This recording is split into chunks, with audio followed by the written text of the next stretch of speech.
दोस्तों, क्या आपने कभी मछली को पानी के बाहर अंडे देते हुए देखा है या प्रकृति के द्वारा करने वाला ऐसा शानदार लाइट शो देखा है? अगर नहीं तो इस वीडियो को लास्ट तक जरूर देखिए, क्योंकि आज मैं आपको प्रकृति की 5 ऐसी घटनाओं को दिखाने वाला हूं जिनके बारे में शायद ही आपने कभी सुना होगा। तो शुरू करते हैं आज की वीडियो, जिसका टाइटल है 5 स्ट्रेंज नेचुरल फेनोमेना।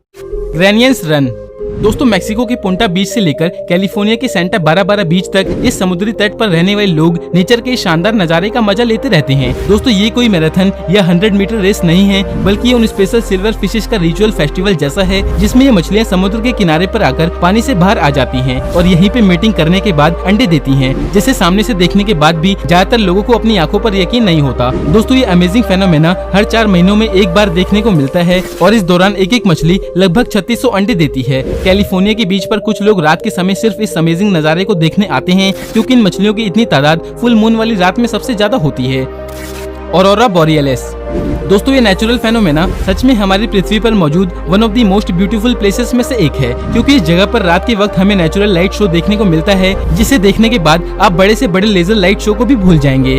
दोस्तों, ये नेचुरल लाइट शो हमें सिर्फ बहुत ही ऊंचाई वाले क्षेत्रों में ही देखने को मिल सकता है और इसके लिए हमें अपनी अर्थ के पोलर एरिया के करीब जाना होगा, क्योंकि ये लाइट शो अर्थ की मैग्नेटिक फील्ड में रिएक्शन से पैदा होता है, जिससे हमें रंगों के यूनिक पैटर्न देखने को मिलते हैं। और इस अमेजिंग शो को हम सिर्फ रात के समय ही देख सकते हैं, पर इसकी कोई एग्जैक्ट टाइमिंग नहीं है, जिस वजह से यहाँ पे आने वाले लोग शाम से ही आसमान की तरफ देखने लगते हैं, ताकि वो इसकी शुरुआत को गलती से भी मिस ना कर दें। कैटाटम्बू लाइटनिंग।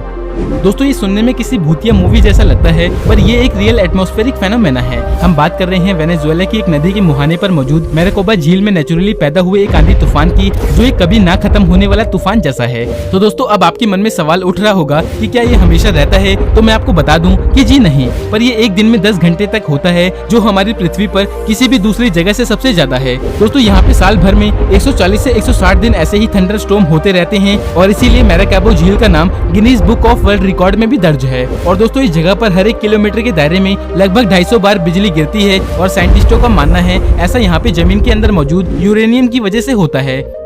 Naga fire balls. दोस्तों, मेकॉन्ग लाइट्स एक बेहद यूनिक और स्ट्रेंज नेचुरल फेनोमेना है, जो आज भी किसी मिस्ट्री से कम नहीं है। हुआ कुछ ये था कि लाओस और थाईलैंड के बीच बहने वाली मेकॉन्ग नदी में 100 किलोमीटर के एरिया से हजारों की संख्या में ऑरेंज फायरबॉल उड़ने लगी थी और इसे देखने के बाद आम लोग काफी ज्यादा डर गए थे और इससे उनके बीच एक कहानी ने जन्म ले लिया, जिसके तहत ये फायरबॉल इस नदी में मौजूद एक बड़े से नाग के सांस छोड़ने पर पैदा होते हैं, जो कि जिंदगी और मौत को देने का काम करता है। पर दोस्तों, साइंटिस्ट ने इसके पीछे स्वम्प गैस थ्योरी दी है, जिसके हिसाब से मीथेन गैस के बुलबुले हो सकते हैं, जो हवा में आने के बाद ऑक्सीजन के संपर्क में आने से जलने लगते हैं। पर दोस्तों, इन फायरबॉल्स की सच्चाई को आज तक पूरी तरह से कोई भी प्रूव नहीं कर पाया है। लास बोलस। दोस्तों, हमारी इस लिस्ट का लास्ट फेनोमेना भले ही लास बोलस है, पर हमारी इस पृथ्वी पर आज भी कई और प्राकृतिक घटना मौजूद है, जिनकी खोज करना अभी बाकी है। दोस्तों, कोस्टा रिका में मौजूद ये स्फेरिकल शेप के बड़े बड़े पत्थर अलग अलग साइज के हैं, जो कुछ सेंटीमीटर से लेकर 6.5 फीट तक हैं और इनमें से कुछ का वजन तो 15 टन तक है। पर दोस्तों, बात ये है, इतने बड़े और भारी पत्थरों को इस शेप में इंसानों ने तराशा था या फिर ये नेचुरली ऐसे हैं, इस बात का फिलहाल कोई सबूत नहीं है। और कोस्टा रिका में ऐसे 300 स्फेरिकल स्टोन्स अलग अलग लोकेशन पे आज भी मौजूद हैं, जिन्हें देखकर हर कोई इनके बारे में जानना चाहता है। आपका इन पत्थरों के बारे में क्या मानना है? क्या ये प्राकृतिक रूप से यहाँ पे ऐसे ही आ गए या फिर ये प्राचीन लोगों की क्रिएटिविटी थी? तो दोस्तों, बस आज के इस वीडियो में इतना ही। आपको ये वीडियो कैसी लगी और क्या आप ऐसी घटनाओं के बारे में पहले से जानते थे? हमें कमेंट में जरूर बताना।